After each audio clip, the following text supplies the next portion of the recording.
So being gay, it turns out, hasn't always been legal. I made a video about Victorian era laws against drag, so check that out after this one, but this is kind of a continuation of that series, examining the laws that have been policing queer bodies for the past couple centuries. And that leads us to the trial of Oscar Wilde.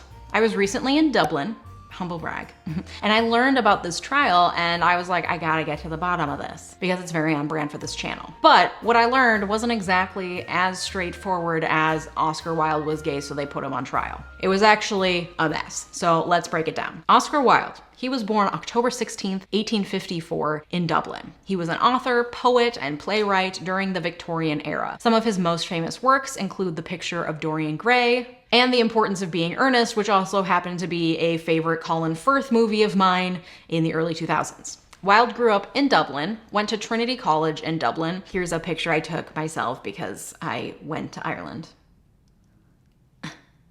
Just saying. Wilde studied the classics and Greek literature, and while he was a student at Trinity, he frequently published lyrics and poems. He then went on to write and publish a book of poems, went on a speaking tour in North America, wrote art and literary reviews in various magazines, short fictions and dialogues, and wrote longer works like The Picture of Dorian Gray. If you haven't read it, Dorian Gray makes a Faustian bargain where a painting of him will grow old while he carries on being young and beautiful. It was immediately criticized for having strong homosexual allusions, some of which Wilde later edited out, but reading it in modern day, it still reads pretty gay, to be honest. Then in 1894, he wrote The Importance of Being Earnest, a play considered to be Wilde's masterpiece. While all this prolific writing was growing a huge name for Wilde in the literary world, he was famous in his time, unlike some artists and writers who don't gain fame until after they die. His personal life, however, was rather scandalous. All right, but before we get into that scandal, let me thank the sponsor of today's video, Ōra. So modern day scandal, and the fastest growing crime in America, is identity theft. There is apparently a new victim every 14 seconds. I'm certainly spooked about being a public facing person on the internet, and I've taken steps to give me some peace of mind to keep my identity safe from the prying eyes, which is why I'm excited to partner with today's sponsor, Ōra. Ōra is identity theft protection, fraud monitoring, a VPN, password management, and antivirus software all combined into one easy-to-use app. You might already have one of those services, but with Ōra, you get all of them to make sure that your entire identity is protected. And remember how I said that I'm careful about my identity? Yeah, well, Ōra still found my passwords on the dark web, or at least noted that a lot of them were really weak. Ōra also gives you near real-time alerts on suspicious credit inquiries, like if someone was opening a loan or a credit card in your name. So you can protect your family and yourself from identity theft if you go to Ōra.com/Leeja or click on the link in the description below. And if you sign up right now, Ōra will give you a 2-week free trial so you can see for yourself how many times Ōra finds your personal info on the dark web. Thanks, Ōra. All right, so unfortunately for Oscar Wilde, there was very little by way of privacy protections in the 1800s, so a lot of his personal information was well known. He was known for being decadent in his lifestyle choices, loved to shop, and he loved interior design. He married in 1884 at age 30 to Constance Lloyd, who was a lady, and had 2 children with her. Then, a few years later, in 1886, as the story goes, he met a 17-year-old boy named Robert Ross at Oxford. Ross was a fan of Wilde's and apparently an unrestrained homosexual, which was rare for the time. And he allegedly seduced Wilde. He was also, I'll remind you, a 17-year-old child, and Oscar Wilde was 32. Then a few years later, Oscar Wilde met a Lord Alfred Douglas, who was also known as Bosie, in 1891. While Bosie was a 21-year-old undergrad at Oxford, and Wilde was 37. The two became very close. Wilde was allegedly pretty infatuated with Bosie. He would send Bosie love letters, buy him expensive gifts, take him on lavish trips. Allegedly, after the relationship grew, Bosie introduced Wilde to the underground gay sex worker scene in London, and Wilde would frequently meet young working-class male sex workers, also known as rent boys, who he would buy gifts for and take out to fine restaurants before, you know, doing the deed. And many of these boys were very young, like potentially as young as 16. But all the while, Wilde was carrying on this very public relationship with Bosie. Now, Bosie had a father, and he was the Marquess of Queensberry, who was known for being arrogant, ill-tempered, and eccentric. He was also a Scottish nobleman. And he told Bosie to end his relationship with Wilde, or he would cut Bosie off, to which Bosie replied, "What a funny little man you are." which is a pretty good retort for next time your dad is being a bigot, so keep that one in your back pocket, all right? Interestingly, there was also a scandal involving Bose's brother, the Marquess of Queensberry's other son named Francis Douglas. He was also good-looking and an alleged homosexual who had an alleged affair with none other than the Prime Minister of England, Archibald Primrose, Earl of Rosebery. Francis was tragically later killed in a hunting accident, which people assumed was a suicide. Anyway, the Marquess of Queensberry, Bose's dad, was really on a crusade to threaten Wilde and get him to leave his son alone. So in February 1895, Bose's dad left a note addressed to Wilde at the Albemarle Club, a social club that Wilde and his wife belonged to. On the note, the Marquess of Queensberry had written, "To Oscar Wilde, posing as a sodomite," though it looked like it was miswritten, somdomite. Though if you look at the note, I literally have no idea how you get that from this note, but listen, I'll take their word for it. The Victorians were much better at reading cursive. Anyway, so Wilde gets this note, and at this point he's pretty sick of having his reputation dragged through the mud. At this point in Victorian England, homosexuality really wasn't necessarily treated with hate and contempt, and was actually generally kind of accepted in a hush-hush way so long as it was between men who were adults and ran in the same social circles or generally were members of similar social classes. Where Victorian England did take issue at this time was in the corruption of male youth, especially by predatory older men, which was apparently enough of a thing at that point that people in society were generally concerned with it. Either way, Wilde was sick of it, and so he sought criminal prosecution of the Marquess of Queensberry for defamation because of what he wrote on that note. He sought a lawyer's help, and that lawyer then recommended the case to be prosecuted by Edward Clarke, a towering figure in London legal scene at the time who also had excellent facial hair. Clarke made Wilde promise that there was absolutely no truth to the accusation that he was a sodomite, meaning engaged in homosexual acts, which Wilde assured him was absolutely untrue. We recently talked about defamation in the video I made about Alex Jones, but as a reminder, defamation is a public statement, either written or spoken, that is untrue and hurts the person's reputation. And I was surprised to learn while I was doing this research that defamation can be a criminal offense. I always thought it was a civil lawsuit brought by private parties, but in England, it's a criminal offense as well. And in a handful of states in the US, including in Minnesota where I live, there are criminal defamation statutes still on the books, meaning you could serve jail time for your defamatory statements. That being said, at least in the US, the statutes are rarely, if ever, enforced because of the general consensus that defamation is a private issue, and also because of First Amendment concerns when you start getting the government involved in prosecuting speech. You know what I mean? Anyway, so at this time it appears it was more readily enforced in England, so this was a criminal prosecution that came with the possibility of a prison sentence. Either way though, truth is a defense to a defamation claim, meaning that if the statement at issue was true, then there is no defamation claim. So it was important for the lawyers in this case to get absolute assurances from Wilde that the accusation that he engaged in homosexual acts was false, which he assured them that it was. That's my cat. The defamation trial began on April 3rd, 1895, while Wilde's arguably most famous work, The Importance of Being Earnest, was newly debuting on stage as well. The main task for the prosecution was to try to overcome the evidence that the defense was going to present that showed that the accusation was likely true. The evidence against Wilde included those love letters that he wrote to Bose, and just so you have some context, here's a theatrical reading of one of his letters. "My own boy, your sonnet is quite lovely, and it is a marvel that those red rose-leaf lips of yours should be made no less for the madness of music and song than for the madness of kissing.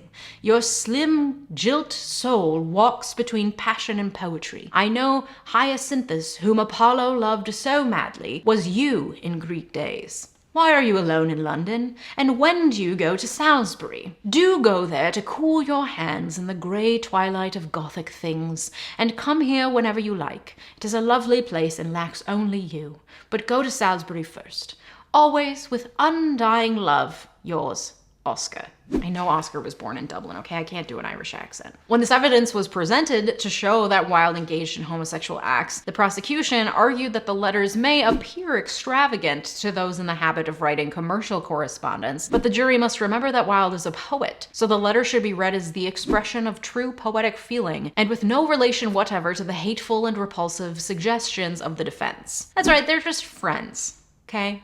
Wilde then took the stand for the prosecution, and he was frankly cockier than he should have been given the circumstances. Even his own friends prior to the trial had been like, yo, Oscar, maybe flee to France or something, where they're a little bit more tolerant.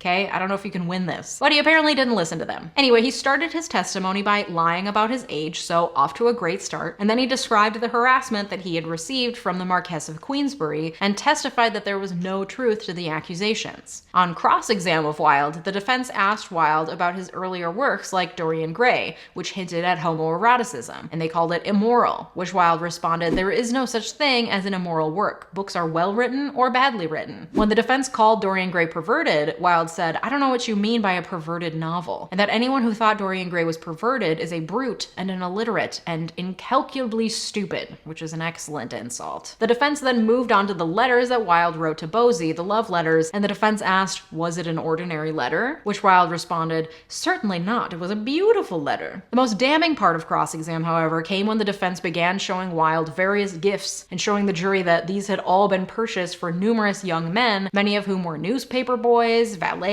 unemployed, and barely literate. The defense also asked Wilde about a young boy who was 16 when Wilde knew him, and the defense asked whether Wilde had kissed the boy. Wilde replied, oh dear no, he was a peculiarly plain boy, which then the defense was like, well, why does that matter that he was plain? To which Wilde didn't have a good answer. The point being, if he wasn't gay, he wouldn't really care whether the boy was plain. He wouldn't have kissed him because he wouldn't be interested in kissing boys, especially not 16-year-old boys. Anyway, then the prosecution rested and the defense announced that they would be having a procession of witnesses of the young boys with whom Wilde had had alleged affairs. And the prosecution realized that not only were they not going to win the case, but also that Wilde was in danger of being prosecuted himself based on the evidence that had already been presented. So they pulled the whole case and rescinded the whole prosecution. However, it was too late for Wilde. That same day, a warrant was issued for his arrest. And on April 26, 1895, so just 23 days after Wilde's defamation trial against the Marquess of Queensberry began, the criminal trial of Oscar Wilde began. The law that he was being prosecuted under made it a crime to commit gross indecencies,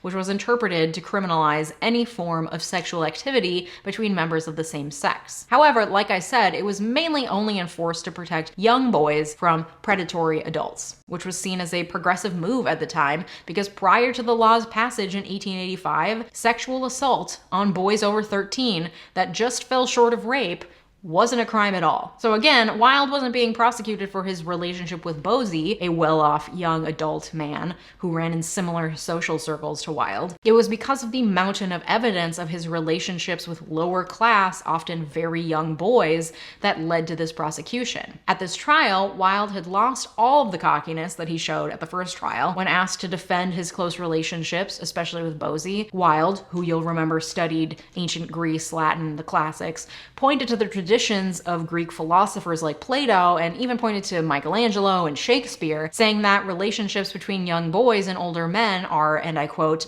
in this century misunderstood. It is beautiful, it is fine, it is the noblest form of affection. There is nothing unnatural about it. It is intellectual, and it repeatedly exists between an elder and a younger man when the elder man has intellect and the younger man has all the joy, hope, and glamour of life before him. That it should be so the world does not understand. The world mocks it and sometimes puts one in the pillory for it. And the prosecution went on to present the jury with all the evidence that they had against Wilde for the alleged relationships he had with numerous young men and boys. After deliberating for 3 hours, the jury came back saying that they couldn't reach a verdict, which caused a mistrial, which then gave the prosecution the opportunity to try Wilde again. During the second trial, the prosecution just focused on the strongest evidence that they had against Wilde. And there was quite a bit of evidence that he had engaged in improper relations with young, lower-class boys. And this isn't just an interpretation that historians have given the case. It was very explicit that the fact that the boys were lower class, not his equals, was important in the prosecution. In closing arguments, the prosecutor said, Wilde is a man of culture and literary tastes, and I submit that his associates should have been his equals,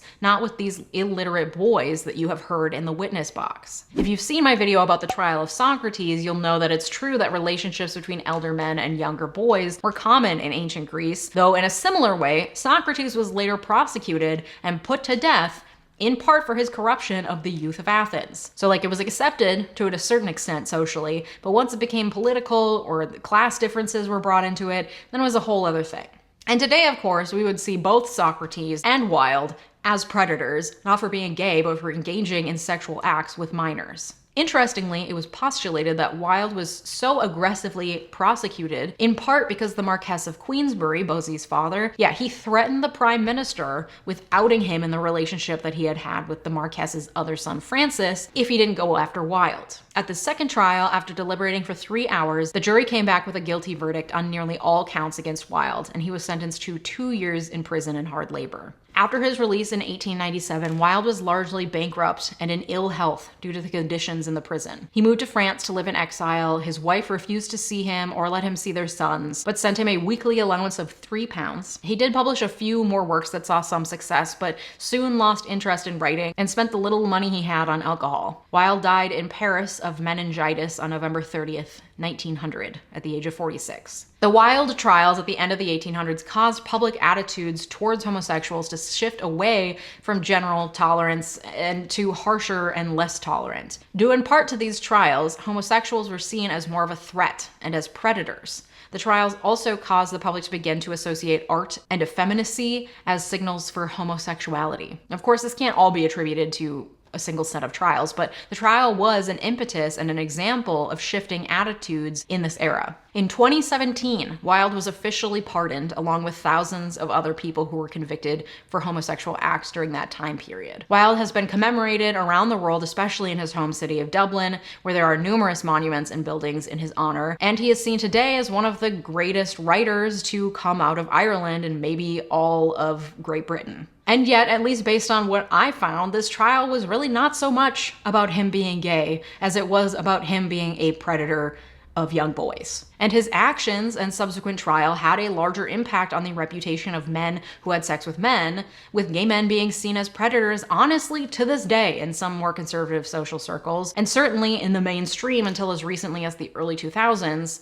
when I was a teen, and I definitely remember seeing cultural connotations about perverted and predatory gay men. And I guess this all begs the question of whether we can separate the art from the artist, which is a larger question that we faced for a long time, but especially in recent times, given the Me Too movement, but also just how generally horrible some people can be. Are you still allowed to enjoy a Woody Allen film even though he married his 13-year-old stepdaughter? Can you still love Michael Jackson even though he was credibly accused of molesting multiple boys? I think we've all agreed that R. Kelly is off the table, but that took years and years of evidence gathering, a full-blown docuseries, and a criminal conviction before we reached that point. Where's the line to be drawn between art and an artist's behavior? I don't have an answer, but it's an interesting thing to think about and to grapple with in your own consumption of culture and content. If you enjoyed this and want to support my work bringing you videos like this, please consider becoming a member of this channel or joining me over on Patreon, where we have a lively Discord chat, Leeja's book club, behind the scenes stuff, and so much more. Thank you especially to newest Patreon supporter Dixie, and as always, thank you to my royal patrons Old Man Pence, Fork McSpoon, Ellen L, and Daniel Taylor, and a very special thank you to my multi-platinum patrons Brett Piantek and Cyrus Solka. Your generosity is greatly appreciated and makes this channel what it is, so thank you. Thank you again to my partner on today's video, Ora. Remember to go to aura.com/Leeja or click the link in the description below to get a 2-week free trial of Aura today. Thanks, Aura. If you like this video, you might also like this video where I discuss the history of the criminalization of drag. Thanks so much for watching. Have a good day. Bye-bye.